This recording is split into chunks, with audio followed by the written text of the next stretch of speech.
Weird Tales Told by a Dubliner by Turlough, Conmee. Story number 10. Zwilag.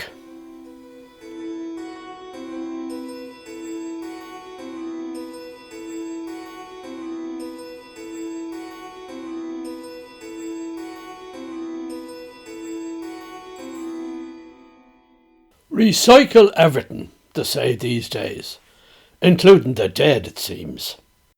Or at least their brains, or minds, or souls, or whatever you want to call the better part of people that lives on when they die. This has given rise to the strange phenomenon of phantom storytellers.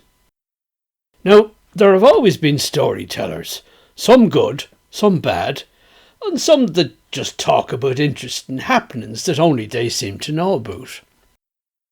Storytellers, over the centuries, were largely replaced by what they call literature, that is, stories that are written down. But in recent decades, there was a revival of storytelling, that is, people reciting their stories and transmitting them to a wider audience.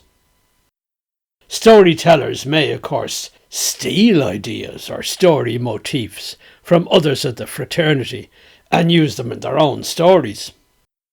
But no one would attempt to steal complete stories from another storyteller, much less all the stories they told.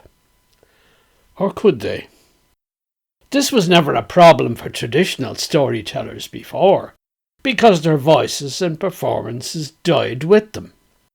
Once a story was told, there was silence again. It was all over. Nothing beside remained but the memory of the story inside the heads of the listeners. And when the storyteller died, all that was left was the memory of his voice. But then sound recording was invented, and storytellers started recording themselves. So they started to leave a trace of their performance. Indeed, the better part of it. People knew how they sounded, even people who had never actually been in the audience or impromptu group they told particular stories to. Somebody else could get control of them tapes, as they were called at first, and exploit them for their own gain. Enter the Oligarchy. Now, the Oligarchy, in its ambition to meet all human needs, while steering them in a particular desirable direction and make a profit at the same time, provides entertainment to the masses, including stories for them to listen to. It seemed only natural for genuine storytellers to cooperate with the oligarchs and appear on their platforms, as these sources of entertainment are called. And they were very welcome to do so, as all the oligarchy had to do was sit back and rake in the profits. But the oligarchy are the sort of guys to whom you shouldn't offer so much as your little finger for free, for soon your arm will be gone, and then the rest of you in short order. It soon became apparent that the oligarchy had some kind of ownership of the storytellers. It had bought up the rights to their brains, or souls, or minds, so that when they died, they were not allowed to rest. No. Even after their deaths, they were to be heard on the platform, telling new stories. At least it sounded like them, but the voices were a bit unspontaneous, and, well, robotic. Be that as it may, they continued to produce stories as they rested in their graves, awaiting the trumpet call at the end of time that'll put away storytelling and talk once and for all. At least, the oligarchy seemed to have taken over the better part of them, and to be using them for their own purposes. They had to tell more stories willy-nilly, for their minds, or souls, or brains were no longer their own. They were enslaved brains. They were helpless puppets, dancing to the puppet master's whim. It's difficult to question the decisions of the oligarchy, as they run everything. It's even difficult to find out about the methods they use, and why, and to what ends? But there are always rumours going around, which the oligarchy doesn't bother to suppress, because, as for rumours, there are so many of them, and they seem to die after a while when general interest wanes. From what I was able to piece together from these sources, the oligarchy was buying the bodies of the storytellers, embalming their brains in particular, according to some secret formula only they know, storing them in a warehouse in open coffins, and keeping them spinning yarns of various genres for an indefinite period.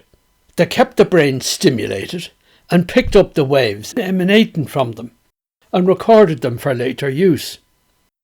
These recorded stories were what you heard on the platform, not suspecting that the familiar voice in your ear was coming from a long-dead storyteller, perhaps.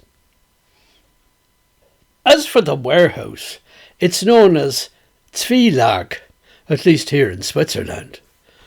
This is a recognisable acronym for Zwischenlager, which means intermediate storage facility. Now, I know this word already, and know too that it's a mystification. You see, Zwilag is what they call the big underground storage depots for nuclear waste that have sprung up in a few places.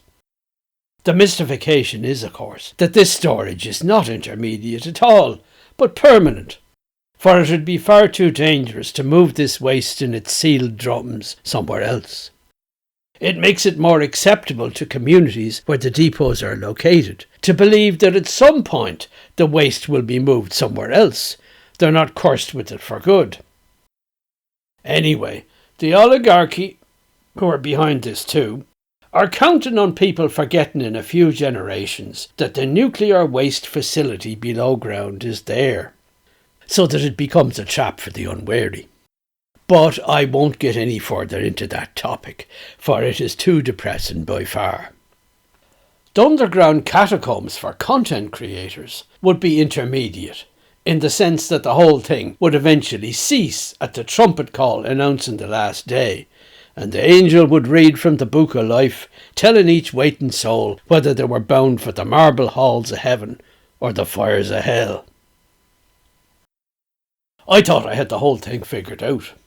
In fact, being no spring chicken myself, I had a whole plan worked out whereby I would die in secret, be cremated to a crisp, and buried in an unmarked grave before the oligarch's dark-suited operatives could arrive in their dark limousine and buy up me mortal coil. Imagine me surprise then, when one day, idly scrolling somewhere on the platform away from me own domain, I discovered the story be me, or in me manner, told me what seemed to be me own voice. What's this? I thought to myself indignantly. They seem to have got me, though I'm still alive. Something is wrong with me hypothesis, and indeed with the whole miasma of disinformation and conspiracy theories on which it is based. I decided the only thing to do was to undertake a bit of sleuthing myself. I looked up Zwilag in the Swiss phone book. Yes, there were several underground depots for nuclear waste, some with information numbers, where you knew you'd be chatting to a robot, some even with numbers you could call to book a tour of the facility for school groups. But that was not what I was looking for. After scouring the list nationwide, I came across a single mention of Zwilag Content Creation Solutions, Inc. That sounded a lot more promising. So I phoned the number, and as expected, there was just a fuzzy message saying that no one was available at present, and could I leave me name and number on the tape for a call back, which would not be immediately. From that I just knew it was the kind of tape that self-erased at the end of every working day, and nobody ever answered the phone. I would have to go there myself. At least I had a street address. It was in one of them industrial quarters on the outskirts of Zurich, where there seemed to be blocks and blocks of warehouses and logistics outfits. Eventually I found the place I was looking for. I'd been expecting a large, gloomy warehouse, where, when you went in, you saw rows and rows of your favourite storytellers, laid out in coffins, but muttered in the way people do in their sleep. The mutterings in each case being picked up by a large sensitive microphone hanging over the open coffin. The half-light would be patrolled by silent oligarchs men, recognisable in their uniform of dark suits, white shirts and no neckties. And I would have to approach one and tell him I was a journalist doing a story, and I wanted to lean over one of the coffins and hear what the occupant was saying. But when I turned into the small driveway inside a wire fence, there was none of this. It seemed to be a small, low office building. That was it. I opened the glass doorway marked Zwilag Creative Content Solutions, Inc., and went into a deserted hall. There was a stairway and a sign that said, Anmeldung im ersten Stock, and in English, come on up. So I slowly mounted the wooden stairs to the top. Inside a dimly lit office, which was obviously once intended for a whole team, I saw a man sitting behind a desk. He was middle-aged and wore the Oligarch's uniform, a dark suit with no tie. He was completely bald, and he looked quite familiar. I'd seen him in the media. He addressed me in a kind of toneless American accent. I am Oligarch Bezovich, he said, extending his hand in a friendly but matter-of-fact way. I realised who this was. Ivan Bezovich was one of the richest, most powerful oligarchs. He made his money from Avalon, a worldwide platform that aimed to keep humanity entertained in any language with a mix of electronic and printed materials. The company had huge warehouses in many countries, from which it shipped and streamed all these items to eager consumers. I remembered with a sinking feeling that Avalon had recently acquired the platform where I am a so-called content creator. Delighted and honoured to meet you in person, Oligarch, I said politely. I will not trouble your memory with my own name. I'm just a content creator on your platform. But, I said, looking around, why do you receive me in person? Don't you have frontline staff? Don't you have PR flunkies trained to answer questions? Bezovich sat back in his chair with another smile. I knew you were coming to ask about something that only one of us, an oligarch, is qualified to answer, for only we know the whole truth. So here I am in person. Ask away. Well then, this is Zwilag, I said slowly. He nodded. This is the place where you have the bodies and brains of dead storytellers, all laid out like graves in a cemetery. Only they're still alive, in a way. You have them still producing stories for you. You've found a way to enslave their brains and record their stories as if they were telling some dream they were having in the course of a night's sleep. His smile broadened. And what about it? He said. Where are they? I urged. Show them to me. Show me the graveyard of the undead. Let me see and hear them telling stories from the beyond. I want to know the fate that awaits me when I am no more. Bezovich chuckled slowly. That would be a very big warehouse, wouldn't it? He asked mockingly. It would be one warehouse of many, full of bodies with famous names, like the Père Lachaise in Paris, or Valhalla in Germany, or the Pantheon in Rome or Paris, or Highgate Cemetery in London, wouldn't it? I looked at him blankly. Do you see any warehouse here? He threw out his arms. I was beginning to feel confused.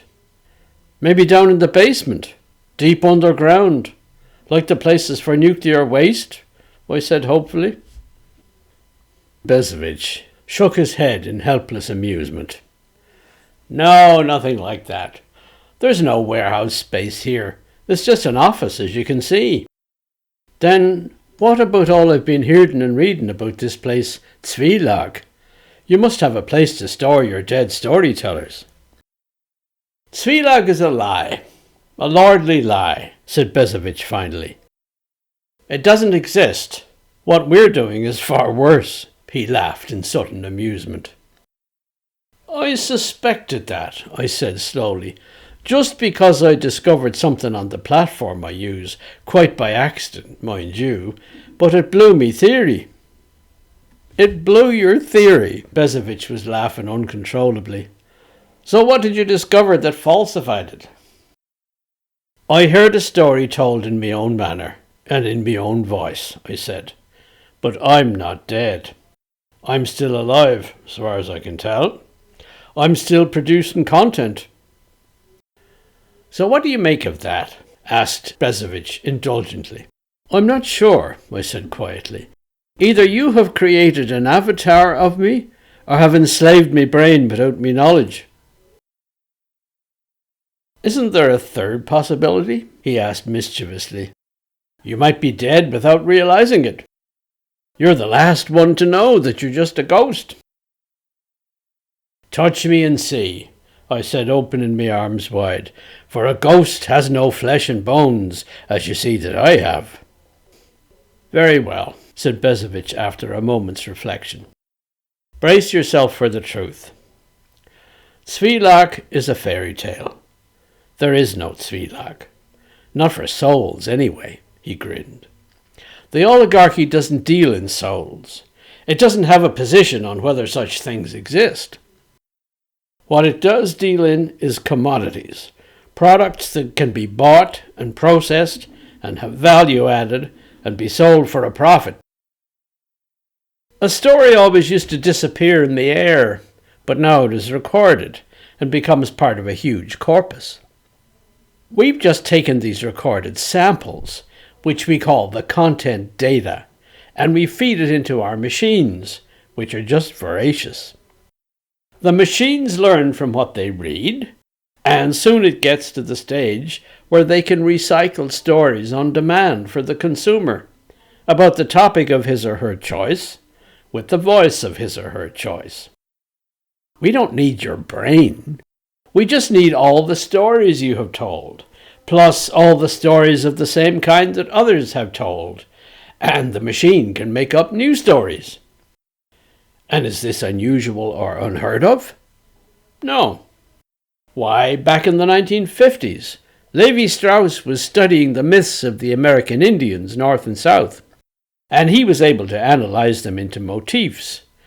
He also revealed how you could formulate transformational rules to change each one of them and create a different story, an infinity of variants.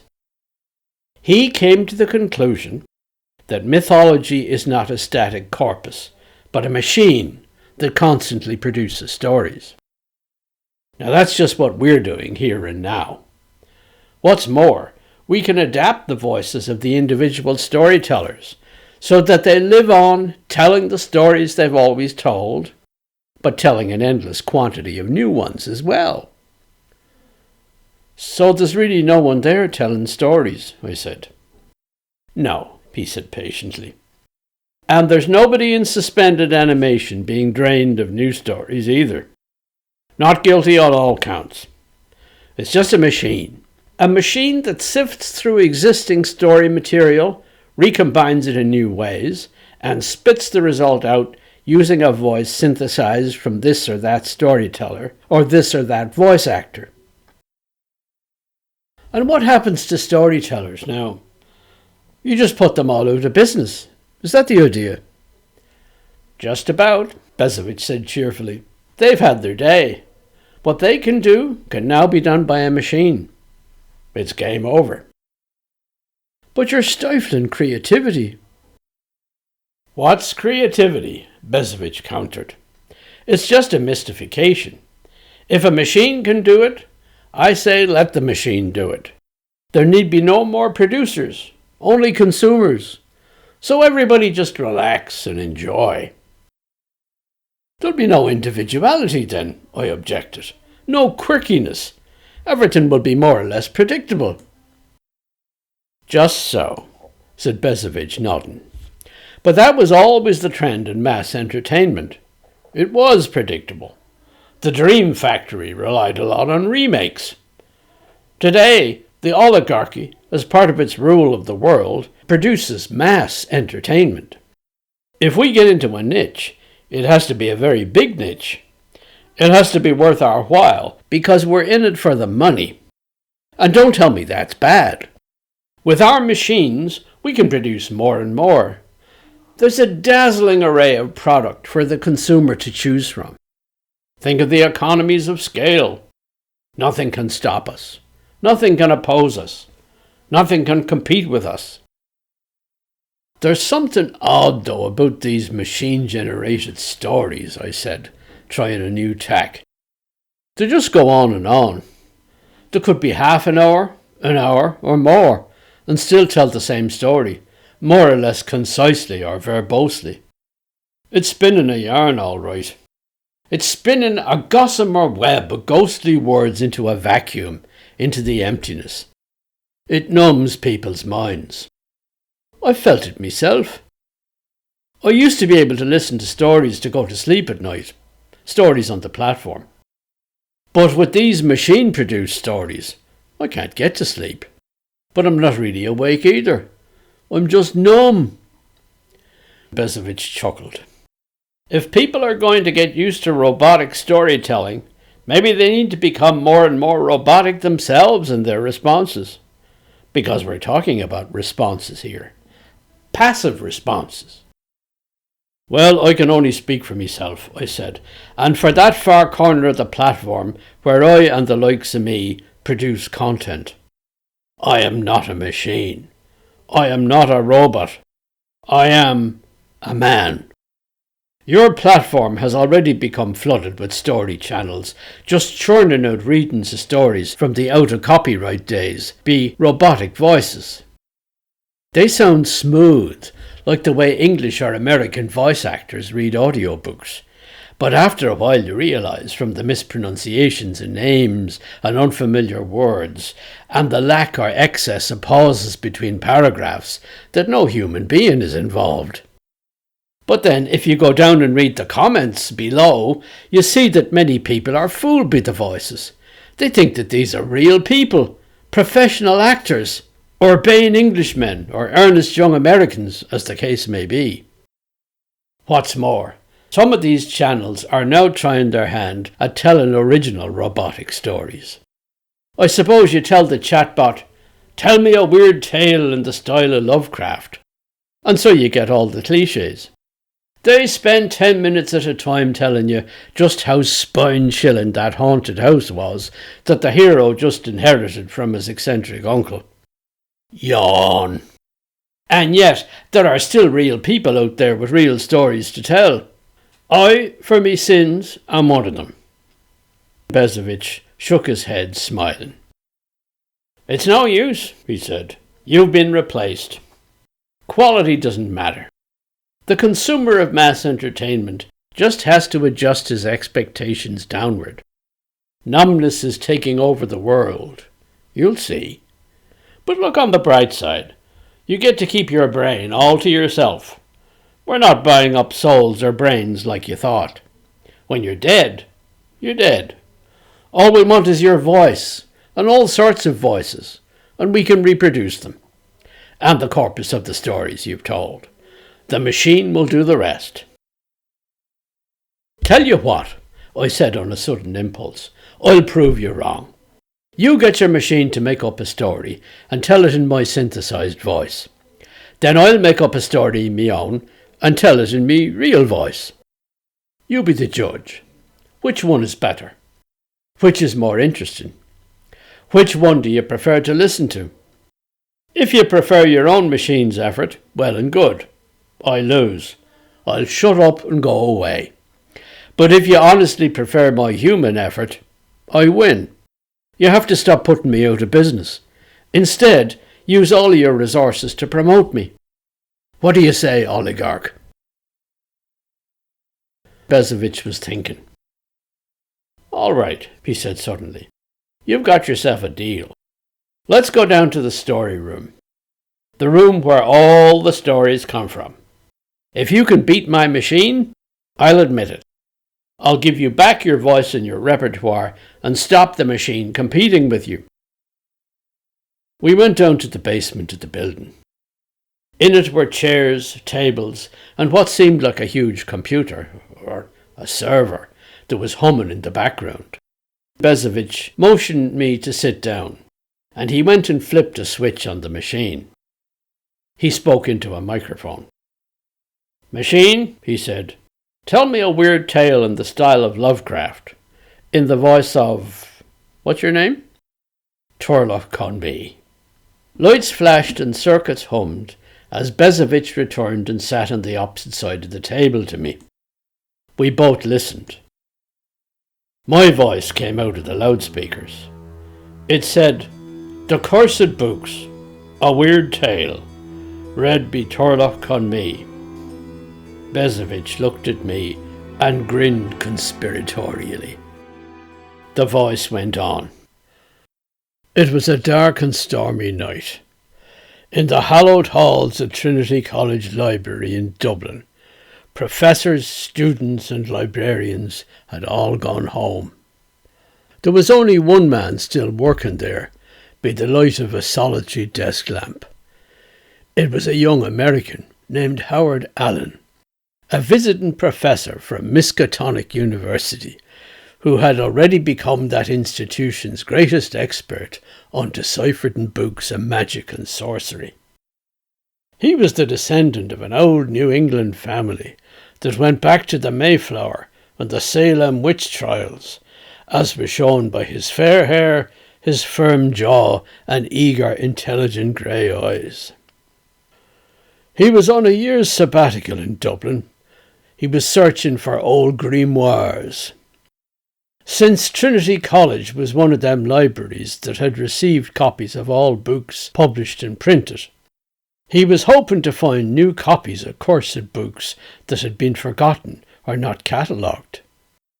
Now he was perusing two ancient battered volumes. One was the Necronomicon. The other was De Vermis Mysteriis. His eyes skimmed the Latin text of both effortlessly. Yet he could not repress a sense of foreboding as he murmured the Latin words half aloud in the empty library. These two books were accursed and brought nothing but misfortune to those who read them. Most of the printed copies of both had been seized and burdened by inquisitors in the old world and Puritan divines in the new. Some copies had been smuggled out by ship's captains in the pay of the New England witchcraft cult. Most of them had been discovered and burdened in the course of the Salem witch trials. Only 2 copies were known to have escaped the bonfires. Both of them were in the restricted section of Miskatonic University Library, where only scholars like Howard Allen were allowed to consult them. Even these copies were not complete. Pages had been torn out of them and presumably burdened by people who had owned them or read them, people who had learned the secrets of them pages and who had been driven to madness or despair by what they had learned. This was why Howard Allen was here in Dublin. He was hot on the trail of complete copies of them cursed books that might have survived the intolerance of past generations. Outside the library windows, lightning flashed and thunder pealed through the darkness. Howard Allen shuddered. A shiver ran down his spine. Something told him he should not go on, but he had to. He was looking for something very specific. With mounting excitement, he skimmed through the familiar books. It was as he suspected. The volumes were complete. The missing pages from the existing copies that had made it to America were all there before his eager eyes. It was because these books had never been catalogued, never been read.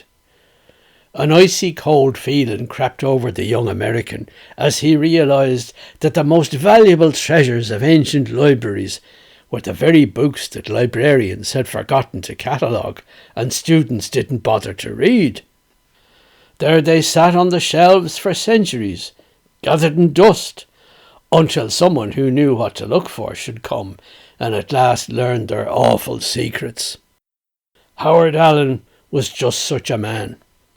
He turned to the long missing pages in the Necronomicon and read them. They contained a litany of spells for conjuring up demons.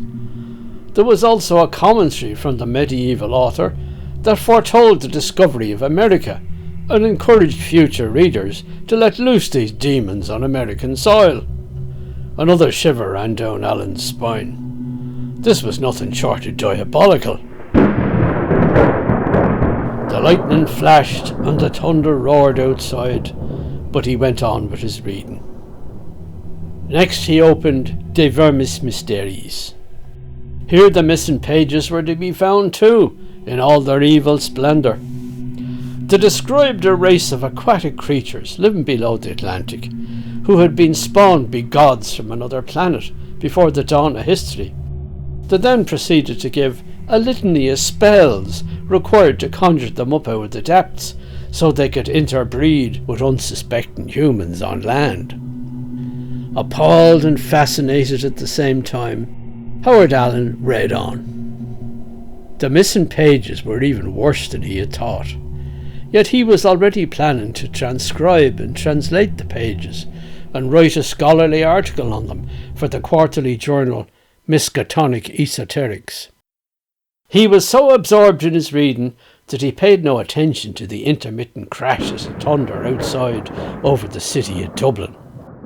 After a while, though, he became aware of an insistent rustling, whispering or scratching sound inside the library building itself. At first he thought it was the effect of the wind or rain on the ivy-covered stone walls. Then he realised that it was inside the walls themselves. He listened to the insistent scratching. It could only be one thing: rats. Reflecting for a moment, he had to admit to himself that it was not unusual for such an ancient building to have a large resident population of rats. But it was unusual that they should suddenly become so noisy. Obviously something had stimulated them to frenzied activity. Allen looked uneasily around the hall where he was sitting alone by the light of a single flickering lamp. The noise was getting louder. It sounded like gnawing on wood. The rats must be eating their way through the walls behind the ceiling-high bookshelves. Now he saw furtive movement among the books on the shelves. There were shadows moving behind the books. Soon rats could be seen scurrying over the uneven tops of the rows of books. Finally, they made their way out from the books and jumped down onto the polished wooden floor with excited squeals. Allen leapt to his feet in horror. A column of rats was heading straight for the desk where he was working. Overcome with disgust and horror, he turned tail and fled.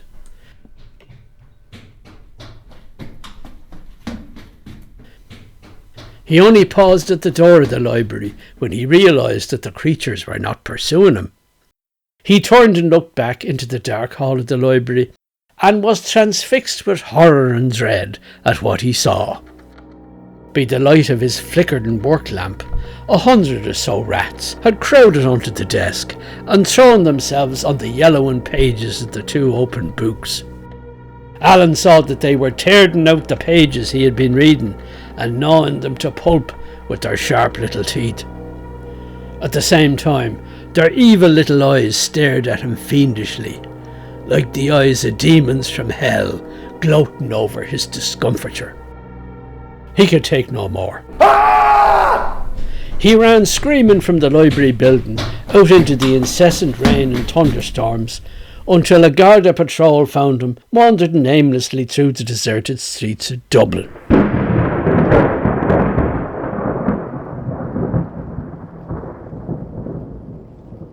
It has been reported that Howard Allen returned early from his sabbatical to Miskatonic University, but was pronounced unfit to teach students by a committee of college worthies. When last heard of, he had been ordered confined to the Arkham Lunatic Asylum, which is conveniently located next door to the university. Though kept in a padded cell so he could not harm himself or other inmates, Howard Allen was said to keep gibbering about scratching sounds in the walls and occasionally screaming, "The rats! The rats are voracious readers!" followed by a bout of hysterical laughter.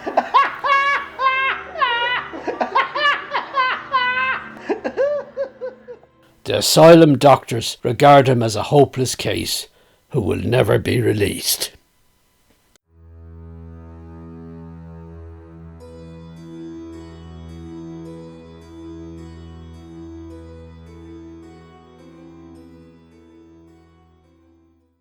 Bezovich rose and turned off the switch on the machine. There was silence in the room. "Well," he said, "what did you think of that?" "Not much different from a weird tale from the pre-copyright period," I said. "Entirely predictable. Dark and stormy night. Thunder and lightning. Dark academia. Old library. Rats in the walls. Secret cursed books with spells in them. Clean-cut wasp hero, man of science, who eventually comes a cropper because he can't leave horrors unexplored. Etc., etc. "Can you do better?" he asked archly. I thought for a while. Eventually, I opted for a variant on what I had believed to be the truth about phantom storytellers. "Stories of the Undead," I announced. "An original weird tale by Turlough, Conmee." Then I went on. "I was a storyteller, one of several, creating content for an online platform belonging to the Oligarchy. The years went by, and every so often one of the storytellers died. But that wasn't the end of him. His voice was still heard on the platform, telling new stories. But these stories were just trivial variants on stories he'd told already, or a conventional rehash of existing motifs. How could this be? Were these fellas sending us stories from the other side? Storytelling by the undead? There had to be some rational explanation, or even an irrational one. Then there came a day when I heard my own voice on the platform telling a story I had never composed. The content was cliched in the extreme, and it was one of them stories set in Dublin, written by a Yank who'd never been there. The platform was acting as if I was dead, yet I was very much alive. In the meantime, I got wind of a rumour on social media that the Oligarchy, wanting to maximise the return on their investment, were buying up the bodies of storytellers when they died and hijacking their brains to get more stories out of them. They had to keep them in a state of suspended animation, just like surgeons do when they harvest organs from someone who's just died and graft them onto other patients who need those particular organs replaced in their own bodies. It seemed incredible, a conspiracy theory, but these days it's hard to keep truths distinct from fiction. So what about me, I thought. What about my own voice being hijacked? How were they able to do that? I determined to solve this mystery on my own, since there was nobody out there I could really trust. The only piece of information I had to go on was the word Zwilag, used to describe the warehouses that housed the undead. This word was mentioned again and again in connection with Switzerland.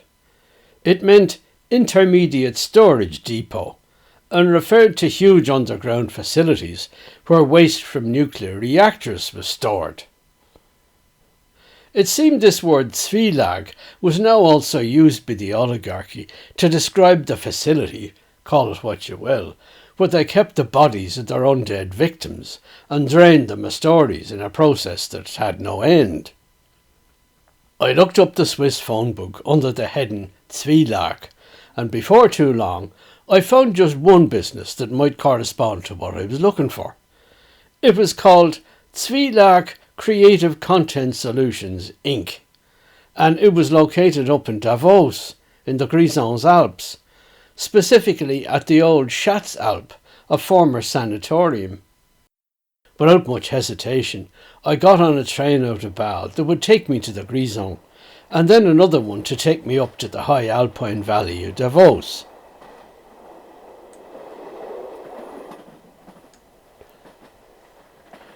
While I was travelling there, I racked me brains to discover why this outfit was located in Davos, so much off the beaten track.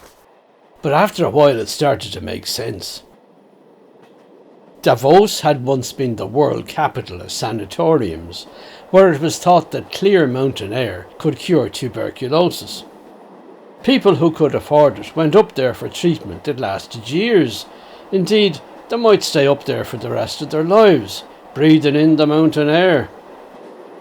With the discovery of antibiotics, the sanatorium business collapsed, and there was nothing going on in Davos except a bit of winter skiing, until the World Economic Forum started taking place there every year. This event caught on with the global movers and shakers, and soon the old sanatoriums were being refurbished as hotels and conference centres. This event contributed more than anything else to the convergence of politics and business on a global scale, resulting in the emergence of the oligarchy, which now rules the world. But when the mastermind behind the yearly event, Professor Klaus Schwab, quit the leadership of the organisation under a cloud, it lost its prestige and wasted away until no A-lister would be caught dead at the once fashionable gatherings. Yet Davos had become dear to the oligarchs of the world, and they missed flying in and out of there in their private helicopters. Some of them who were running the creative industries had the idea of using the facilities there to host a huge Zwilag, a place where captive creative brains could be kept in intermediate storage between life and death, still producing content for the platforms owned by the oligarchy. That had to be it.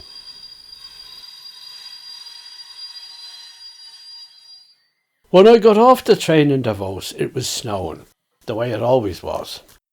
I walked down the main street and took the cable car up to the Schatzalp, where the original sanatorium had been, and where I had reason to believe that the Zwilag, or the first Zwilag in the archipelago of these ghastly places, was now situated. When I took off my overcoat on my way into the Schatzalp, I was dressed in the oligarchy uniform of a dark two-piece suit and a white shirt with no tie. I did my best to act like I belonged among the oligarchs and minions sitting on the glass-enclosed veranda enjoying their aperitifs as the sun went down over the Alps. The place looked like a hotel bar, but once I went inside, everything changed. There was a hush as I walked down long corridors painted white. It seemed like a hospital. It had been a sanatorium. But when I looked into the dimly lit long rooms that looked like intensive care wards, what I saw were not rows of beds, but rows of unpainted coffins. It was an eerie cross between a hospital and a cemetery. I could see from the signage in the corridors that the patients, if that's what they were arranged in alphabetical order. So I found the C's, and I went in there. Aye, there were the coffins, and beside and around them there was monitoring equipment that glowed eerily and beeped every so often, and there were tubes hanging from the machines and going into the roughly hewn wooden coffins. I steeled myself and looked into one of them. Yes, it was occupied. There was a corpse in it, stiff and motionless, but the monitoring equipment told me that there was still life in this corpse. It was not brain dead, for the screen kept tracing a slightly undulating waveform and emitting a regular beep. A ventilator rhythmically inflated the corpse's lungs with oxygen through the nose. From a bar over the bed was suspended a microphone on a wire. It was positioned directly above the mouth of the corpse, obviously to pick up any utterances it might make. And indeed, every so often I heard muttered words issuing from the mouth of the corpse. He seemed to be telling a story. I looked at the name on the coffin and caught me breath. It was a well-known teller of tales, rumoured to have died in the past year, though his content and his voice were still being heard on the platform just about every week. I walked down through the rows of coffins, and a fleeting, shuddering glance told me that all of them were occupied. Further along the ward, I encountered a doctor and a nurse looking into one of the coffins and conversing in low voices about the values being displayed on the bedside monitor, or the graveside monitor, if you like. The nurse asked me if I needed help finding a patient. I smiled and said no. I was just an observer from one of the content platforms. I walked on, full of apprehension, because I knew I was approaching my own name in the alphabetical index. What would I find? At last I was there. My name was on the coffin, and there inside it lay a corpse that was unmistakably me, artificially breathing and connected by several tubes to a monitor above that displayed the undulating waveform and emitted a regular beep. Again, a microphone was suspended over the mouth of the creature, which picked up occasional muttered sentences he issued. How could this be? I was dizzy with horror, and suddenly the doctor was beside me, looking at me with concern. Is anything the matter? He asked. Yes, I said hoarsely, pointing at the body in the coffin. That man in there, is me. But it can't be, because I'm alive. The young doctor looked down at the name on the coffin, opened the tablet he was carrying with him under his arm, and seemed to be looking up an alphabetical list. Conmee, he said after a while. Is that you? I nodded dumbly. Well, you're dead, he told me quietly. I held on to the edge of the coffin for support. There must be some mistake, I said.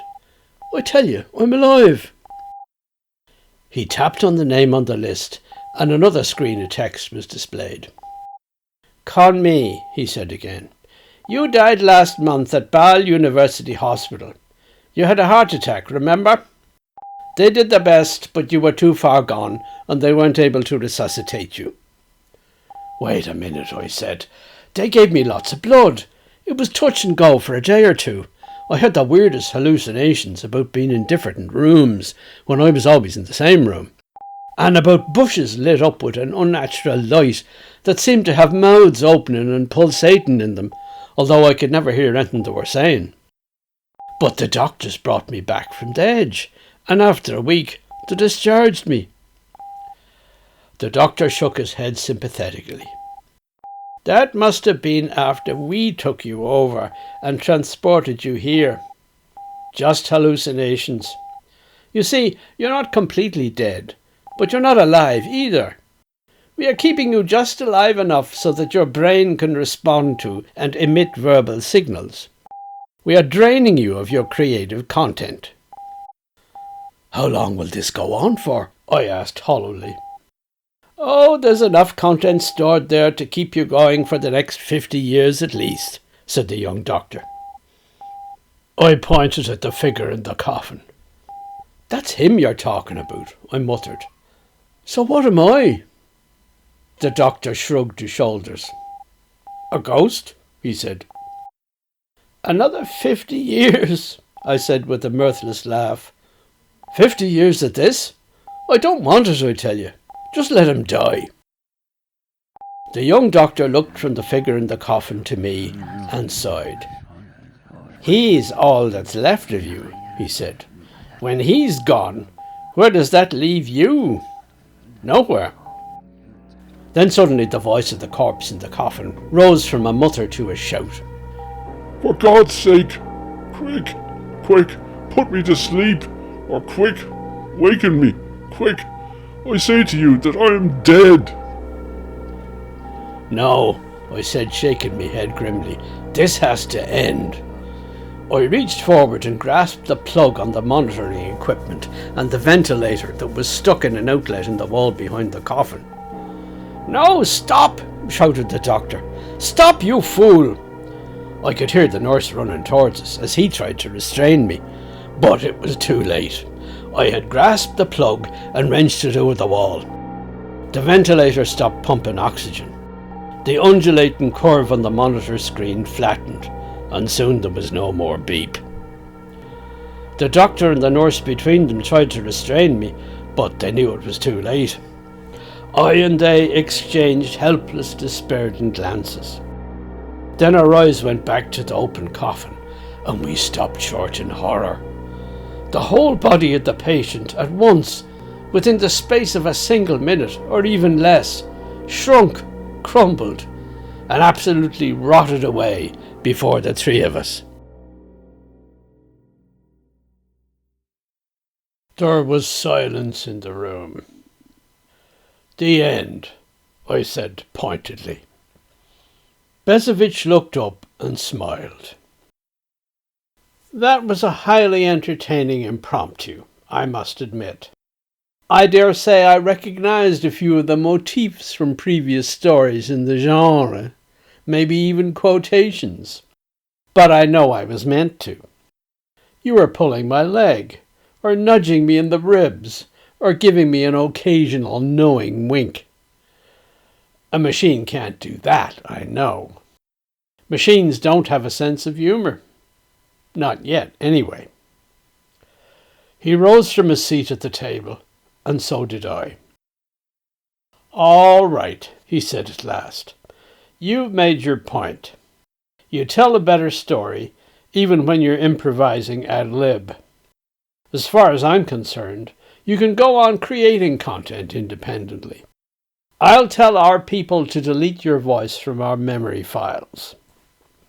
That's all very well, Oligarch, I said doubtfully, but you've created so much confusion and illusion, I'm not sure people will be so easily convinced that they're listening to a flesh and blood human. How will they know it's me, and not the machine imitating me, spinning endless gossamer yarns? Good question, said Bezovich. I guess we'll have to work out some kind of certification or authentication of identity for people like you, and incorporate it into the platform. It won't stop fake accounts, of course. We don't really control everything, you know, he added apologetically. Then he caught himself and concluded on a positive, upbeat note, like as if he was winding up a TED talk. But what we can do, we will do. Our content creators deserve no less.